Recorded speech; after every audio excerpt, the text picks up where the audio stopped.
सैकड़ों कारकुन इमरान खान साहब की बहनों के साथ अडियाला जेल के बाहर मौजूद हैं। पॉलिसी भी कोई समझ नहीं आ रही और सूरत हाल मईशत की है वो दिन ब दिन बैठती जा रही है कि वाडा साहब को ये चाहिए कि कम से कम अल्फाज का चुनाव तो बेहतर कर लें। तमाम जमातें किसी वक्त बुरी और किसी वक्त अच्छी, ये तो वक्त का धारा है ना। कभी सोने की कीमत आपने कभी नोट किया, सोना किस हद तक चला गया है। नाज़रीन, वीडियो का बाकायदा आगाज करने से पहले मेरी आपसे रिक्वेस्ट है कि हमारे चैनल को सब्सक्राइब करना मत भूलिएगा और बेल आइकन के बटन को दबा दीजिएगा। वीडियो अच्छी लगी है तो लाइक और शेयर जरूर कीजिएगा। अस्सलाम वालेकुम नाजरीन, मैं हूं नईम खान, अपने डिजिटल चैनल पर आपको खुशामदीद कहता हूं। नाजरीन, मुल्क में अफरा तफरी का समा है और जुड़वां शहरों में दफ़ा 144 नाफिज है। आज मुलाकात का दिन है इमरान खान साहब के साथ। सैकड़ों कारकुन इमरान खान साहब की बहनों के साथ अडियाला जेल के बाहर मौजूद हैं और बेशुमार पुलिस की नफरी जो इस वक्त मौजूद है अडियाला जेल के बाहर, और रास्ते बंद किए हुए हैं, नाके लगाए हुए हैं। और लेकिन लोग, यानी जो कारकुनान है पीटीआई के, वो जोक दर जोक और शौक दर शौक जाना चाह रहे हैं अडियाला जेल की जानिब, लेकिन उनको रोका जा रहा है। और जब क्या गवर्नमेंट ये कह चुकी है कि हमने ये मुलाकात नहीं करवानी, तो जब ये पता ही था कि भाई ये मुलाकात नहीं करवानी, तो फिर क्यों इतना तरद्दुद किया जाता है। तो ठीक है, इंतज़ार कर लिया जाए, जब मुलाकात करवानी होगी तो मुलाकात तो हो जाएगी। पहले भी तो मुलाकात हो चुकी है ना, तो अब मुलाकात हो जाएगी। नाज़रीन, इस वक्त सूरत हाल जो अडियाला जेल के बाहर है, और अडियाला रोड पर तमाम दुकानें बंद हैं और आने जाने के रास्ते सारे मसदूद कर दिए गए हैं। यानी कोई भी वहाँ पे ना आ सकता है ना जा सकता है, और लोग अडियाला जेल के पिछले रोड की जानिब से बाहर निकलने की कोशिश कर रहे हैं और फिर दोबारा अडियाला जेल आने की कोशिश कर रहे हैं। ये तो सिलसिला वहाँ पे जारी है। लेकिन नाज़रीन, अगर हम आगे आते हैं तो एक और चीज़ जो आज एक डेवलपमेंट हुई है, वो ये हुई है कि पिम्स हॉस्पिटल के 5 रुकनी डॉक्टर्स की जो टीम है, वो आज इमरान खान साहब का मुआयना करने के लिए गई है। उस टीम में शामिल हैं जनरल फिजिशियन हैं डॉक्टर अली आरिफ और general surgeon doctor Tariq Abdullah, माहिर पैथोलॉजी डॉक्टर समन वकार और माहिर डर्माटोलॉजी डॉक्टर मुबशर भी टीम में शामिल हैं। पिम्स अस्पताल के लैब टेक्नीशियन नौमान इकबाल भी डॉक्टर्स की टीम में शामिल हैं। अडियाला जेल के हुकाम ने इमरान खान के मुआयने के लिए पिम्स अस्पताल को एक खत लिखा था, जिसको मद्देनजर रखते हुए डॉक्टर्स की टीम आई है। अभी तक कोई रिजल्ट सामने नहीं आया। उम्मीद है कि इमरान खान साहब ठीक होंगे और सेहतयाब होंगे, चूँकि उनकी पिछले हफ्ते उनकी बहन देख कर आई थी और उन्होंने ये कहा था कि वो बिल्कुल ठीक ठाक हैं और उनकी सेहत ठीक है। नाज़रीन, अब जब मैं ये वीडियो रिकॉर्ड कर रहा हूँ, उस वक्त तक बैरिस्टर गौहर भी जो गोरखपुर नाका उस तक वहाँ तक पहुँच चुके हैं। और एक और सूरत हाल भी डेवलप हुई है कि अलीमा खान गाड़ी में बैठी हुई थी और वो किसी से बात कर रही थी, तो यकदम उन्होंने शीशा बंद कर दिया। लेकिन एसएचओ वहाँ पे एक मौजूद थे, उन्होंने कहा कि आप मेरी बात सुन लीजिए। तो उन्होंने शीशा नीचे किया और वो करीब होके उनकी बात सुनने लगी। और मेरा ख्याल है कि यही कह रहे होंगे, जी आप वापस चले जाएं, मुलाकात नहीं होगी। कारकुनान के साथ साथ पीटीआई के जो पंजाब के एमपीएज हैं, वो भी वहाँ पे मौजूद हैं और उनको ये कहा गया था कि आप लोगों को आना है, क्योंकि वो मेंबर पार्लियामेंट हैं और मेंबर पार्लियामेंट के साथ बात करते हुए डेफिनेटली पुलिस ज़रा हिचकिचाती है, इसलिए सबको बुला लिया गया और वो भी वहाँ पे मौजूद है। नाज़रीन, अब आते हैं पाकिस्तानी मईशत की तरफ, जो बिल्कुल डूब चुकी है और बैठ गई है। लेकिन वज़ीरों और मशीरों की दावे और उनकी बातें तो ये बता रही हैं कि मईशत बहुत ऊँची चली गई है। एक तरफ तो ये कहा जा रहा है कि जो स्टॉक एक्सचेंज है वो 10,000 इंडेक्स तक पहुँच गया हुआ है। लेकिन नाज़रीन, सूरत हाल ये है कि कभी सोने की कीमत आपने कभी नोट किया कभी कि सोना किस हद तक चला गया है। यानी 4.5 लाख यानी पौने 5 लाख रुपए तोले पे पहुंच गया है, और डॉलर की कीमत कहाँ तक चली गई है।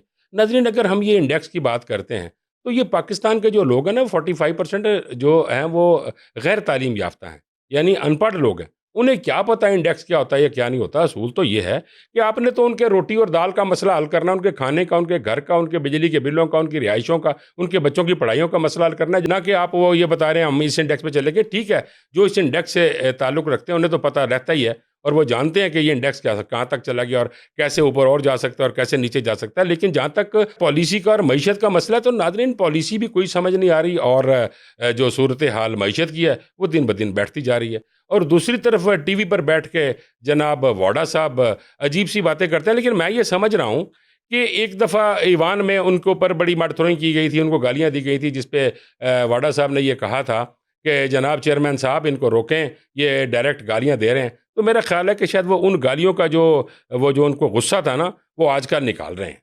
वो टीवी पर बैठकर वो किसी को, यानी कि मैं ये समझता हूँ कि वाडा साहब को ये चाहिए कि कम से कम अल्फाज का चुनाव तो बेहतर कर लें। यानी एंकर साहब भी ये कह रहे हैं कि भाई आप क्या कह रहे हैं, तो कहने लगे हाँ मुझे कहने दें।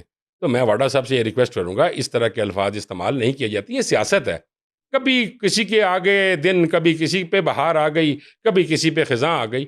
تو یعنی اس طرح کا سلسلہ نہیں ہونا چاہیے. اگر آپ واقعی سیاستدان ہیں اور سیاست کرنا چاہتے ہیں تو سیاست میں اس طرح کی جو لینگویج ہے، جو زبان ہے، وہ استعمال نہیں کی جاتی، جس کو یہ کہا جا سکتا ہے کہ یہ بےہودہ زبان ہے. تو کم از کم یہ زبان کا تو خیال رکھیں نا کہ کبھی کسی کو کس القابات سے آپ نواز رہے ہیں. یہ ایسا نہیں ہونا چاہیے. میں آپ کے ساتھ ہوں اس بات پہ کہ آرمی کو اور آرمی چیف کو ڈائریکٹ ہٹ نہیں کرنا چاہیے اور ان کی توہین نہیں کرنی چاہیے، ان کی بے عزتی نہیں کرنی چاہیے. یہ ادارے ہیں ہمارے، اگر ان کی عزت ہے تو ہماری عزت ہے. لیکن یہ تو نہیں نا کہ اگر کوئی عزت نہیں کر رہا تو آپ اس کو اس حد تک بے عزت کر رہے ہیں کہ اندازہ یہ ہو رہا ہوتا ہے کہ آپ کوئی ذاتیات نکال رہے ہیں. یہ ذاتیات نہیں ہے، یہ ایک سیاسی عمل ہے، اور سیاسی عمل میں اس طرح کی زبان اور اس طرح کی جو بےہودہ زبان ہے اس کو استعمال کرنے سے میری یہ ریکویسٹ ہے وارڈا صاحب کہ گریز کریں. آگے آپ کی مرضی ہے وارڈا صاحب، جو آپ کہنا چاہتے ہیں. آپ بادشاہ ہیں اور آپ کہہ سکتے ہیں کیونکہ اس وقت آپ طاقت میں ہیں. لیکن دیکھیے، ہر وقت انسان ایک جیسا نہیں رہتا. دیکھیے صورتحال یہ ہے، کبھی کا بندہ بیمار ہو جاتا ہے، کبھی بڑا صحت یاب ہوتا ہے، کبھی اس کو نیند نہیں آ رہی ہوتی، کبھی اتنی نیند آ رہی ہوتی ہے کہ وہ مٹی پہ بھی سو جاتا ہے. لیکن اس وقت جو صورتحال بنی ہوئی ہے، آپ تو اس وقت ایسا مظاہرہ کریں کہ آپ ایک بڑے پڑھے لکھے اور سمجھدار انسان ہیں. اس طرح کے الفاظ استعمال کرتے وقت ذرا تھوڑا سا گریز کیا کریں. ناظرین، ان کا کام تو یہ تھا، یعنی جو ووڈا صاحب ہیں یا باقی سیاستدان ہیں جو اس وقت حکومت میں ہیں، ان کا کام تو تھا کہ معیشت کو ٹھیک کرنا. لیکن یہ چل کسی اور طریقے سے پڑے. یعنی اگر یہ بیٹھ کے نیشنل ٹی ویز کے اوپر بیٹھ کے اس طریقے کی باتیں کرنی شروع کر دی، آپ معیشت کے بارے میں بات کریں نا. آپ معیشت کے بارے میں بات کریں، معیشت کی کیا صورتحال ہے، ایک عام آدمی کوئی اچھی اور عزت کی زندگی گزار رہا ہے. یہ بات تو کرنی تھی آپ نے، کرنی آپ وہ شروع ہو گئے. یعنی بالکل، یعنی ہو سکتا ہے کہ پی ٹی آئی بری ہو سکتا ہے مسلم لیگ نون بری ہو سکتا ہے پیپلز پارٹی بری ہو. یعنی اگر تمام جماعتیں کسی وقت بری اور کسی وقت اچھی، یہ تو وقت کا دھارا ہے نا. کسی وقت کسی کے ساتھ کچھ بھی ہو سکتا ہے. لیکن اگر ہم یہ کہتے ہیں کہ ہو سکتا ہے کہ اگر پی ٹی آئی غلط ہو تو اس طرح کے الفاظ استعمال نہیں کرنے چاہیے. اور آپ کو میں صرف ووڈا صاحب، آپ کو صرف اتنا ضرور بتا دینا چاہتا ہوں کہ پچھلے سال انہی دنوں میں جو غیر ملکی سرمایہ کاری کا حجم تھا وہ 99 کروڑ 70 لاکھ ڈالر تھا، جو اس سال گھٹ کر منفی 6 کروڑ 45 لاکھ ڈالر تک جا پہنچا ہے. ایسی صورتحال میں توجہ جو سی ہے وہ کارکردگی کی طرف ہونی چاہیے، نہ کہ صرف ایک ہی بین پکڑی اور ایک ہی طرف بین کو بجایا جا رہا ہے اور ایک ہی طرف بجائے جا رہے ہیں. چھوڑیں ان چیزوں کو. اب جب آپ نے ایک فیصلہ کر لیا ہے نہیں تو نہیں. لیکن یہ مطلب نہیں کہ روز آ کے نئے القابات، نئے طریقے. صرف معیشت کی طرف دیکھیں اور معیشت کو، اس کا جو پہیہ ہے نا، اس کو چلنا چاہیے. معیشت کے پہیے کو چلنا چاہیے. یہ نہیں ہے کہ معیشت کا پہیہ تو چل نہیں رہا، اگر چل بھی رہا تو بہت سلو چل رہا ہے. تو آپ کہہ رہے ہیں کہ ہم بڑی کارکردگی دکھا رہے ہیں. یکسی کارکردگی سے بہتر ہے کہ خاموش ہو جائیں. اب میں سمجھتا ہوں کہ اگر موجودہ گورنمنٹ اگر معیشت کی ترقی کے لیے کام کرتی ہے، چل پڑتی ہے، اور واقعی جیسے شہباز شریف صاحب باہر کے ممالک میں جا رہے ہیں اور انڈونیشیا کے صدر بھی آئے ہیں، بڑے معاہدے ہوں گے، کاروباری معاہدے ہوں گے، اور شہباز شریف صاحب بھی باہر جا کر فورن فنڈنگ کے بارے میں بات کر رہے ہوتے ہیں کہ جی ہمارے پاس آنی چاہیے، ہمارے ملک میں کاروبار ہونا چاہیے. اچھا سٹانس ہے. میں یہ سمجھتا ہوں کہ اگر آپ اچھا کام کر لیتے ہیں، معیشت کو چلا لیتے ہیں اور عام آدمی جو ہے وہ اچھی زندگی گزار سکتا ہے، تو پھر اڈیالہ جیل کے باہر تو کوئی بھی نہیں جائے گا نا. اگر آپ معیشت کو ہی ٹھیک نہیں کریں تو ڈیفینیٹلی کوئی نہ کوئی تو بندہ دیکھتا ہے نا کہ یار میں ذرا پہنچ جاؤں آگے. ہو سکتا ہے کہ یہ بندہ آ کے ہمارا دکھوں کا مداوع کر دے. آپ ہی دکھوں کا مداوع کر لیں.